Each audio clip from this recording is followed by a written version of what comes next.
Seorang tukang cilok keliling yang hidup sederhana tiba-tiba menjadi perbincangan warga setelah kabar bahwa dirinya berangkat haji menyebar begitu saja. Tidak ada yang tahu pasti bagaimana ia bisa mengumpulkan biaya sebesar itu, mengingat penghasilannya sehari-hari bahkan hanya cukup untuk makan dan membayar kontrakan kecilnya.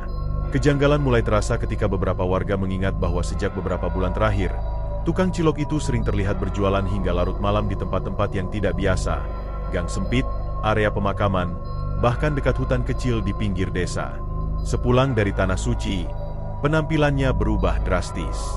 Ia terlihat lebih pendiam, tatapannya kosong, dan yang paling aneh, cilok dagangannya kini terasa berbeda. Banyak yang mengatakan rasanya jauh lebih enak, bahkan membuat ketagihan secara tidak wajar. Namun, di balik itu semua, mulai muncul kejadian-kejadian ganjil di desa. Beberapa warga yang sering membeli cilok darinya jatuh sakit tanpa sebab yang jelas. Ada pula yang mengaku bermimpi didatangi sosok asing yang meminta sesuatu sebagai balasan. Seorang pemuda yang penasaran mencoba menyelidiki masa lalu tukang cilok tersebut. Ia menemukan fakta bahwa sebelum berangkat haji, pria itu pernah menghilang selama beberapa hari dan diduga melakukan ritual tertentu di tempat angker.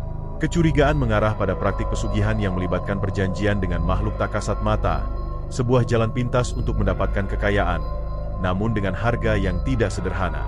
Semakin dalam penyelidikan, semakin terkuak rahasia mengerikan. Perjalanan haji yang dijalani bukanlah semata ibadah, melainkan bagian dari ritual penyempurna perjanjian gelap yang telah ia lakukan. Cilok yang dijualnya bukan sekadar makanan, melainkan media untuk mengikat korban-korban baru. Kini, desa itu berada di ambang petaka.